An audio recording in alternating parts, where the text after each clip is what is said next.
Okay, our first speaker that's going to come up is quite a young gentleman, but he's got a very impressive resume. His name is Federico Pistono, and he is a scientific educator, a social activist, computer scientist, blogger, media expert, and an aspiring filmmaker. Federico has written for various newspapers and blogs regarding a range of topics from science and technology to artificial intelligence and climate change. He's appeared frequently on radio and TV in Europe and the US, has hosted numerous podcasts covering the impact of technology in society, activism, as well as science-related news. He is also in demand as a speaker at various universities and symposia and other events around the world. Federico has a formal education in science and technology with a bachelor, for all you credentialists, by the way, with a bachelor in science and computer science from the University of Verona, Department of Mathematical, Physical, and Natural Sciences. He's continued his studies by following courses at Stanford University on artificial intelligence, machine learning, as well as many other subjects. And I think what's most impressive for me, anyways, was in 2012, Federico was accepted to the Graduate Studies Program at the Singular University NASA Ames Research Center in Silicon Valley. A unique interdisciplinary, what's a big word? Why don't you have to put a big word in there? Interdisciplinary, international, and intercultural experience, whose aim is to assemble, educate, and inspire a cadre of leaders who strive to understand and facilitate the development of exponentially advancing technologies and aptly focus and guide those tools to address humanity's grand challenges. That's a grand challenge just getting through that. Anyways, without further ado, Federico, you're on.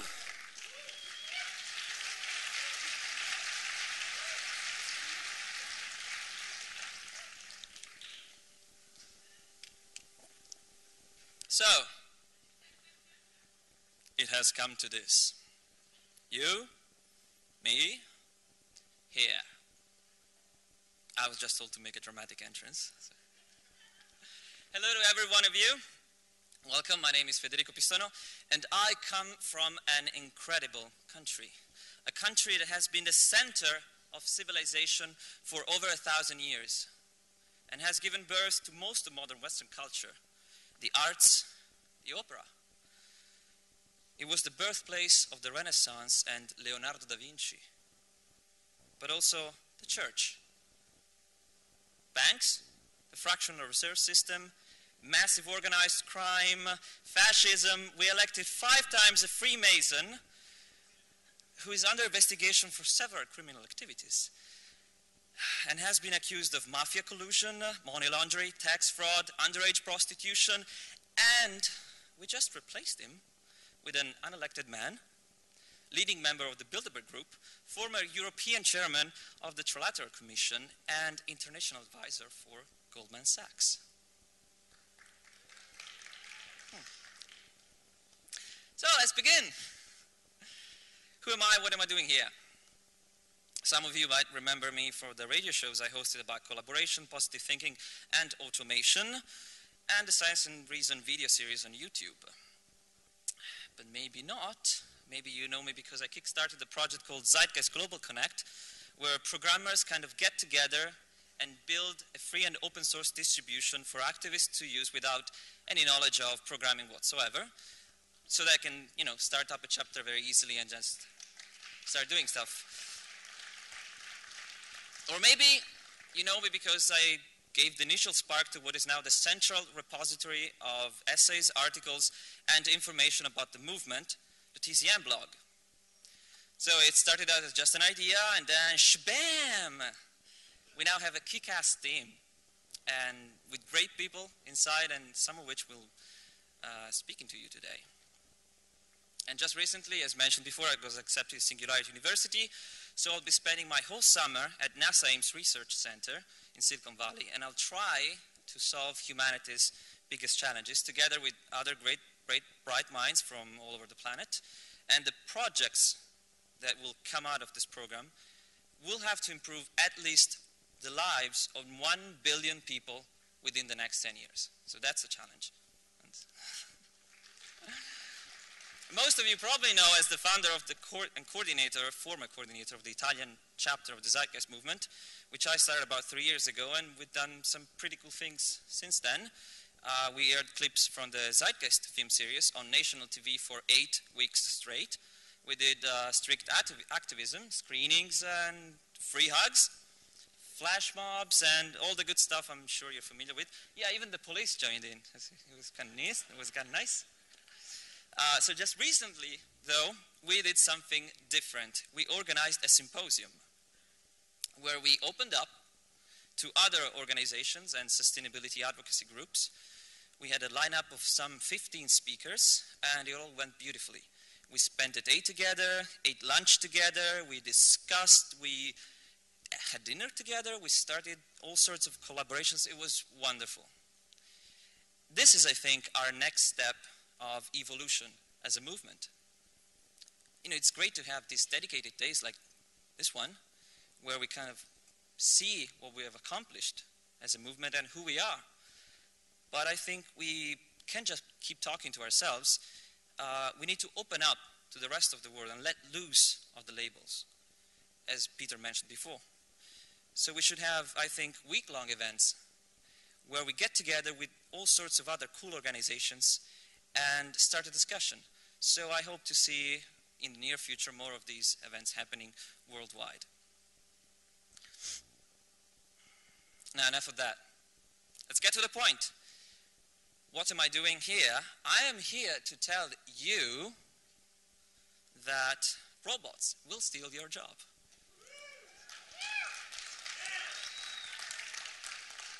Now, that might sound preposterous to some of you, or obvious to others. So which one is it? Preposterous or obvious? Well, I spent the better part of my last 6 months trying to figure it out, if you can believe that, and I came up with the following answer. Neither one of them.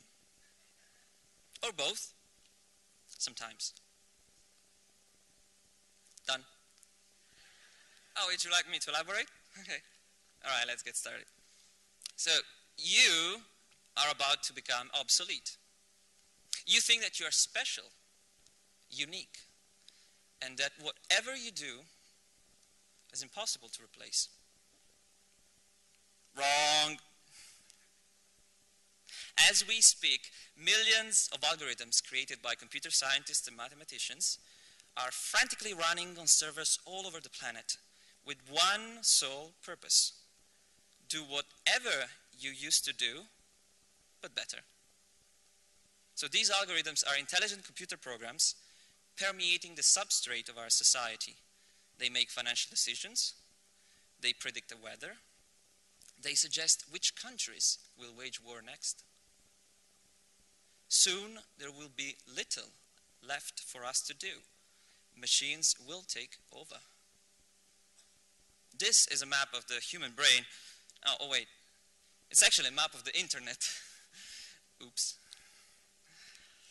Does that sound like a futuristic fantasy? Maybe so. This argument is proposed by a growing, yet still fringe, community of thinkers, scientists, and academics who see the advancement of technology as a disruptive force, which will soon transform our entire socio-economic system forever. According to them, the displacement of labor by machines and computer intelligence will increase dramatically over the next decades. And these changes will be so drastic that, and so quick, that the market will not be able to abide in creating new opportunities for workers who just lost their job, making unemployment not just part of a cycle, but structural in nature and chronically irreversible. It will be the end of work as we know it.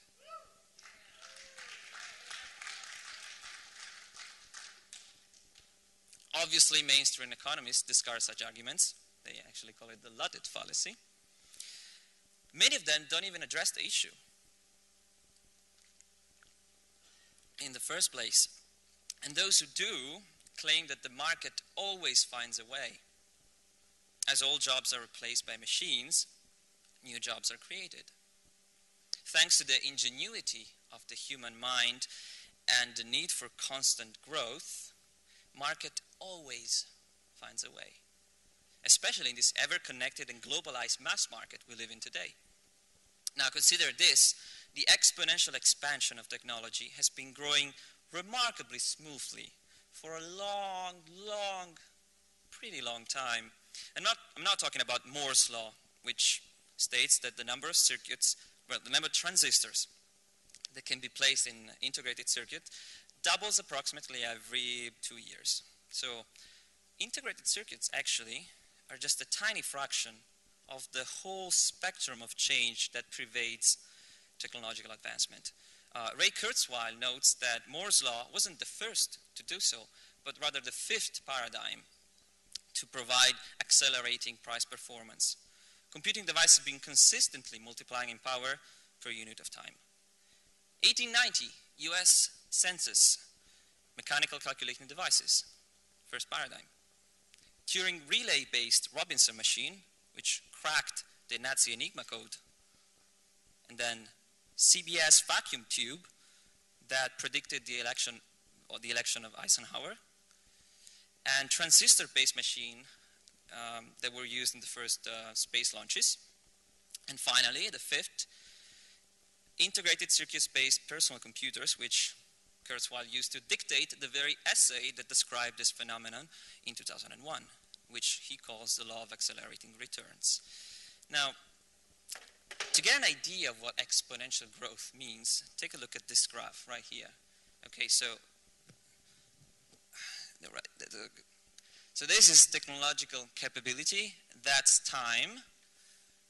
So these are the steps, and this is a general idea of quantity in technological capability and advancement. So this is linear growth. You go 1, 2, 3, 4, 5. So if this extended to 30, I didn't make to 30 because you'll understand why in a second.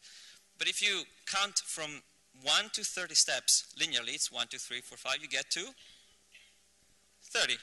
If you do it exponentially, 2, 4, 8, 16, what do you get?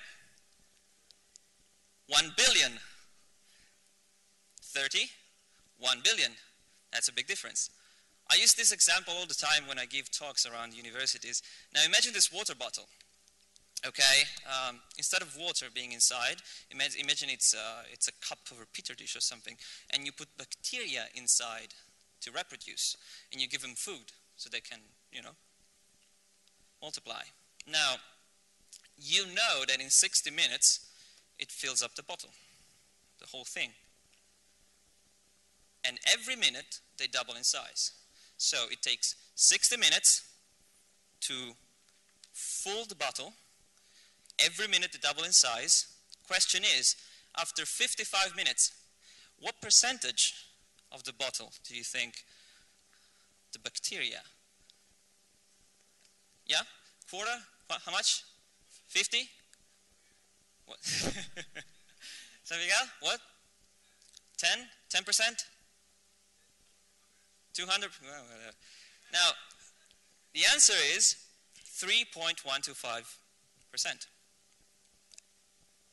It's counterintuitive, I know, and that's because we think linearly, not exponentially. But imagine, 60 minutes is 100%. 59 minutes, 50%. 58 minutes, 25%. Then 12.5, then 6 point, and then it goes like that.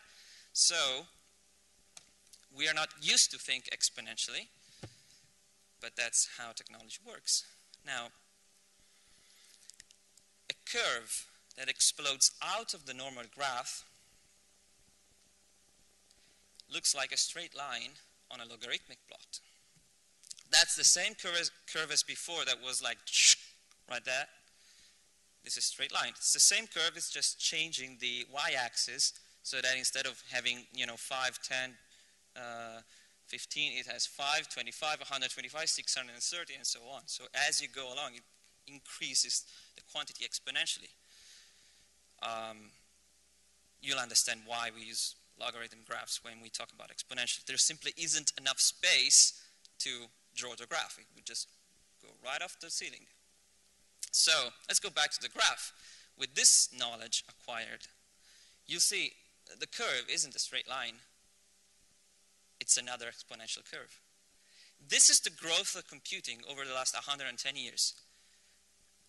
So in other words, what you're seeing now is exponential growth, which we know it's pretty fast, in the rate of exponential growth. It's a double exponential.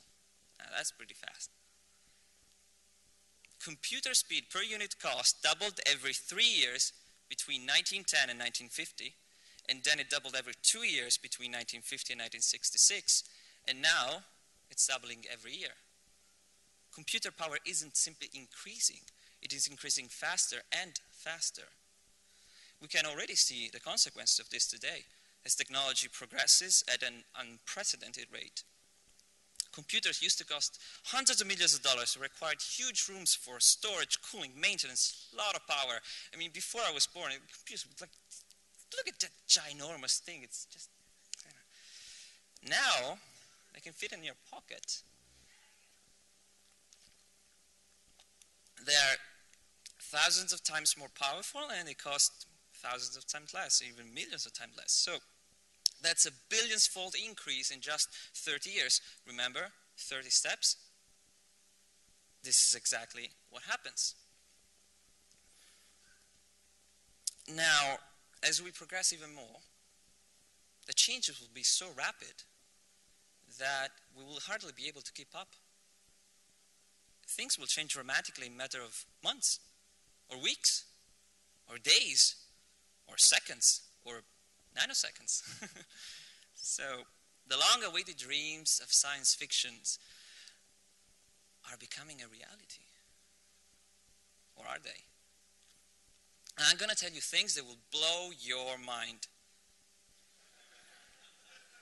That's you with your mind blown, right there.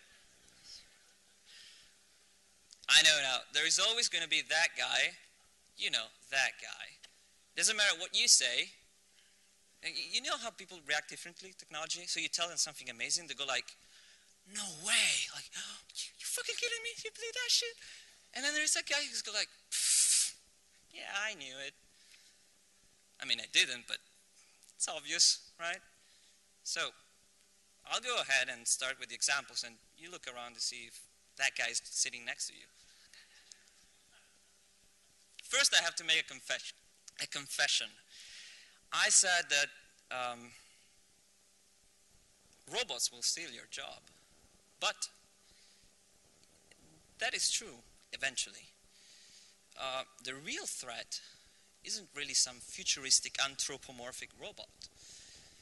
It's today, right now, and those are computer algorithms. How about software that predicts crime before it happens? Like Minority Report, but without the drug-abused children in a tank to make it work. This is working right now. And then we have facial recognition algorithms that predict what products you like based on how you look like. And brain scanners that eavesdrop your brain waves, your inner dialogue, by looking at the waves, the patterns from your brain. Also, how about a mathematical equation that predicts with an accuracy of over 60% if a song is going to be a hit or not at the charts? Right there. Pretty simple. That's a score. Just plug in the numbers and you know if your song is going to sell or not. Now let's go one step further. How about a robot scientist that can generate its own hypothesis, run experiments to test them, and then make discoveries without any human help? Oh, by the way, these things aren't, taken from some cheap articles from some cheap newspapers. For instance, this is New Scientist, and the original publication is from Science magazine. Even further, genetic algorithms that design and manufacture robots without any human intervention. In fact, MIT researchers have now taken a major step toward the goal of replicating the functions of the human brain by designing a computer chip that mimics how the brain's neurons adapt in response to information. Algorithms are catching up with us, and pretty quickly, I would say. Faster than we can realize. Remember back in 1997 when IBM's Deep Blue challenged the world's chess player, champion, Garry Kasparov? They said a computer could never, ever beat a human, the best human at chess. They said chess required high intelligence, understanding patterns, and adapt quickly to different situations. Computer can't do that. But it did. Deep Blue won. And what did people say after that? Well, you know, chess doesn't really require intelligence. It's just number crunching. Okay, computers will never beat humans at things that are not mechanical, like language and culture and pop references and things like that. Never. Now, this picture is from IBM's Watson in 2011, destroying the best human players ever at the game of Jeopardy. One that requires, as I understand, because I'm not American, but vast knowledge and understanding and the intricacies and the nuances of the English language, puns, pop culture jokes, all of that. One, hands down.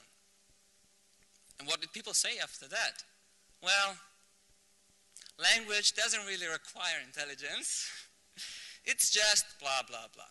Now, how long before we understand it's just a matter of time? Now, a friend of mine advised me to break the tension a little bit in the middle of my presentation. So I asked him, okay, what do you propose? And he said, well, kittens and boobs.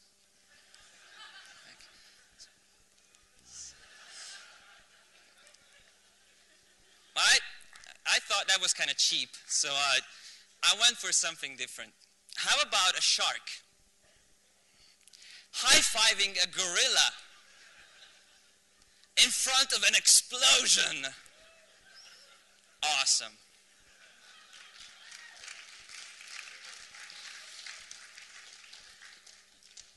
You know what else is awesome?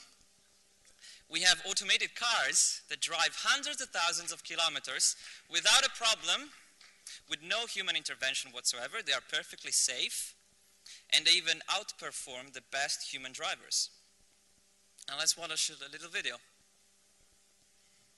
Since our work is focused on building driving cars that can drive anywhere by themselves, any street in California, we've driven 140,000 miles. Our cars have sensors by which they magically can see everything around them and make decisions about every aspect of driving. It's the perfect driving mechanism. We've driven in cities, like in San Francisco here. We've driven from San Francisco to Los Angeles on Highway 1. We've encountered joggers, busy highways, toll booths, and this is without a person in the loop. The car just drives itself. In fact, while we drove 140,000 miles, people didn't even notice. Mountain roads, day and night, and even crooked Lombard Street in San Francisco. Sometimes our cars get so crazy, they even do little stunts. Oh my God! What? It's driving itself. All right, that was the Google car. By the way, that was Sebastian Thrun from Stanford University, who just opened up the course in machine learning, artificial intelligence, which I followed, and now he's going to teach for free online how to build the software to run an autonomous car. 10 weeks, and you know how to do it. Just follow the course. For free, obviously, and unlike us, these things, they can only get better as they get older. We have coordinated groups of autonomous robots that can do the job of building workers, constructing, for instance, in this case, a 6-meter high tower without any human intervention. And place it exactly where instructed by a control program known as the foreman. It takes off and it flies over to pick up a brick. It makes sure that other vehicles that are flying with bricks are not in its way, so it stays out of the way until it feels that it can move into the space. That's a research center in Switzerland, by the way. That's an Italian guy. Now we have a new and smart way of building houses too. Typically, it can take up to from 6 weeks to 6 months to build a 2-story house in the US or Canada, mostly because dozens of humans do all the work. Now, take a look at this. This is today, okay, not in 20 years' time. This is today China. This is a time lapse of the construction of a 30-story skyscraper. You can see there's a timer at the bottom right there. It's a skyscraper with all modern comforts. It can withstand earthquakes of magnitude 9, has excellent insulation systems, smart system for air circulation, quality control, all that good stuff. There, it's the end. You'll see it, we don't have, but it stops at 360. Okay, so that's pretty good. 360, a 30-story building in less than a year. Not bad. Oh wait, those aren't days. 360 are the hours. So yeah, 15 days to build a 30-story building.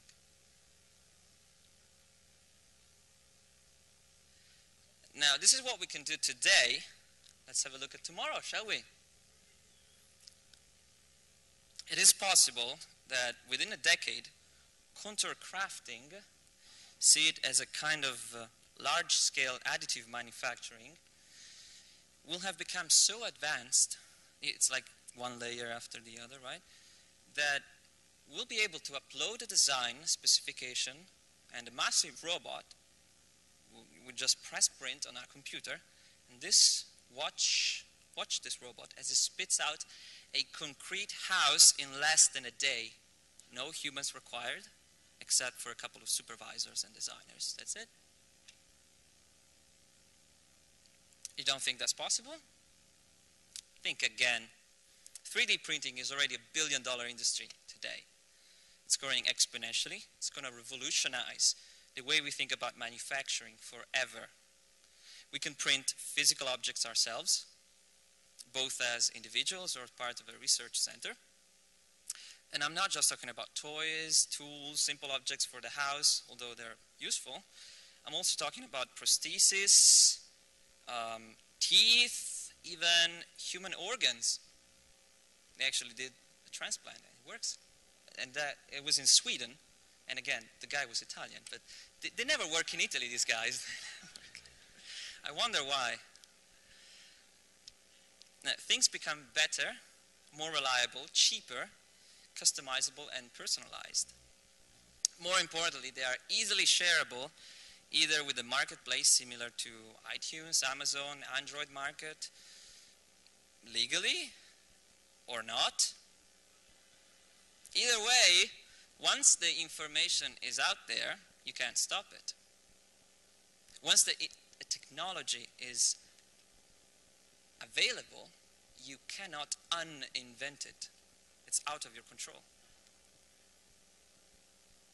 So where does this lead us? I know some of you techno-skeptics will think this whole thing is just a fad and very little will change. On the other side, I know there are many techno enthusiasts who believe that this will finally liberate us from this 18th century mentality that keeps us behind, and instead will project us into a Star Trek-like future of abundance, wonder, and exploration. But before that, there is a very real problem needs addressing right now, not in 10 years' time, not in 100 years' time, now. The following data is taken from the US Bureau of Labor Statistics in 2011. Take a good look at this table. Now answer this. How many types of occupations were created in the last 50 years? There are 7 main occupations listed. It is office and building, construction, building. They make up 43.88% of the US workforce.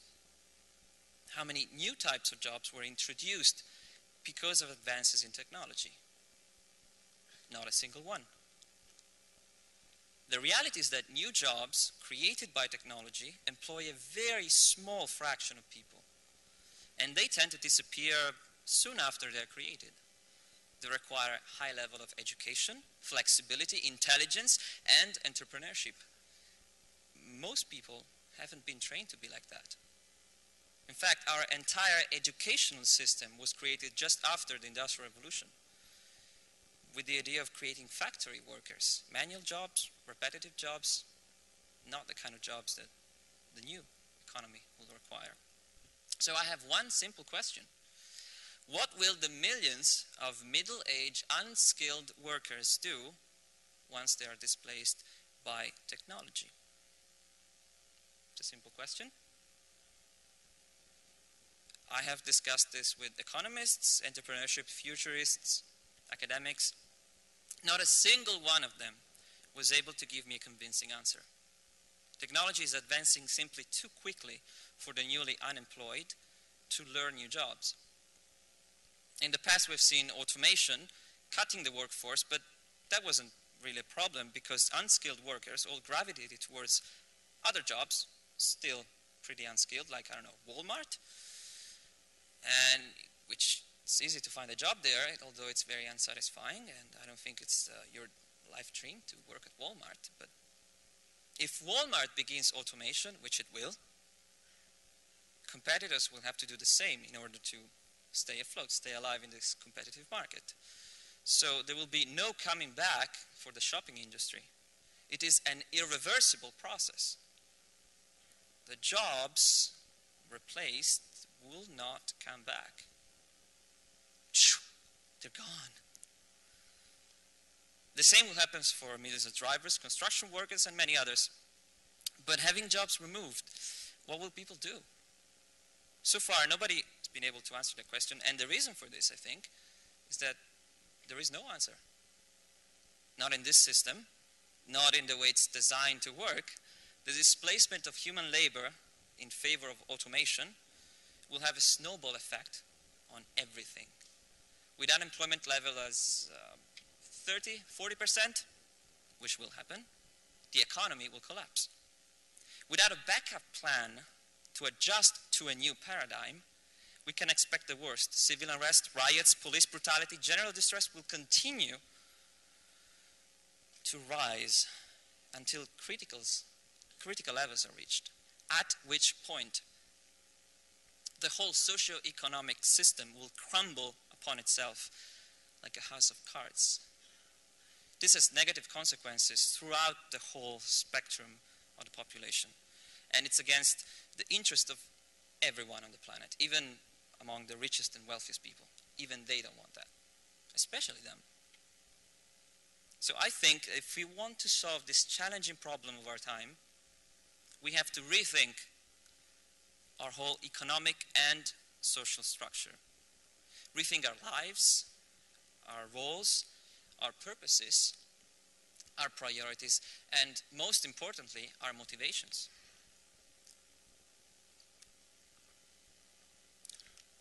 It's time for a paradigm shift, one that will radically revolutionize our social system. This is an excellent book, by the way, by Herman Daly, great economist. We call it resource-based economy. He called it steady-state economy or ecological economics. It's basically the same thing. Check it out. Awesome book. Have we ever considered the possibility that finding job replacement, no matter what, might be the wrong choice to begin with? Just saying. Have we ever stopped and wondered if the only possible economic systems are socialists and capitalists and everything else just lies in between? Have we ever conceived of the notion that maybe the need for constant growth and consumption isn't just ecologically unsustainable and physically impossible, but also diminishes the quality of our lives?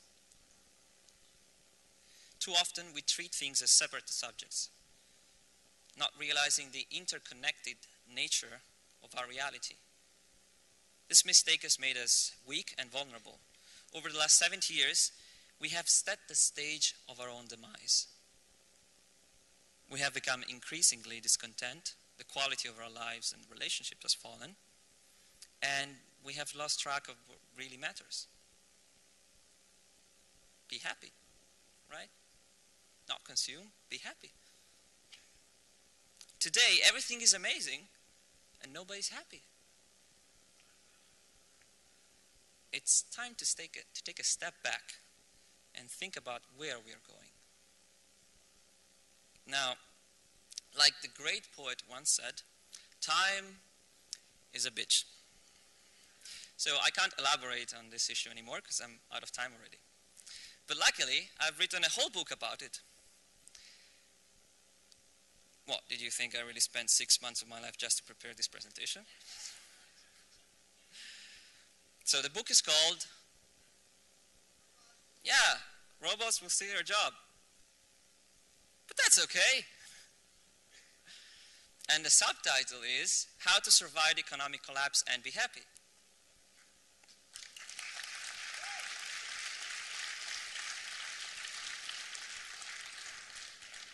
So in the book I explore what I've talked about in more detail, and I go much further than I could in this presentation. The development of the book is quite interesting. I launched a campaign on a crowdfunding site, and I received overwhelming support, as well as many great ideas from different people around the planet. And then it went viral, as my articles were published at the Institute for Ethics and Emerging Technologies, and it went on Singularity Hub, IO9, and even on Italian national TV. So it was pretty good. Now, here's the plan. For the next 2 months, I'll retire in medieval monkness on a remote location in the woods to finish the book. That's me in a couple of months, by the way. Yeah, I look 15, but I'm actually older. You'll find it online. Hopefully by June, I hope to be done by then. There is a website. It will be on Amazon, Lulu, iTunes. You can buy it and stuff. And oh yeah, and there's also a free version. Yeah, Creative Commons license. Yeah, because we're here just to make a buck, right? Right, Peter? Where's Peter? Where's Peter? Yeah. Peter! Damn you. Anyway, there's a guy who could have been a sellout millionaire and decided to give away his work for free. How about that? Hmm?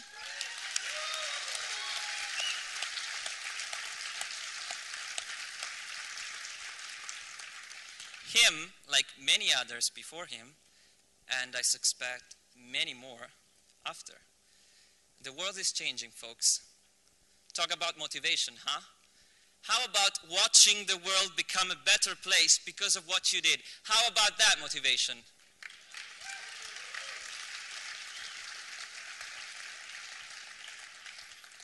We're all in this together. We might as well enjoy the ride. Thank you.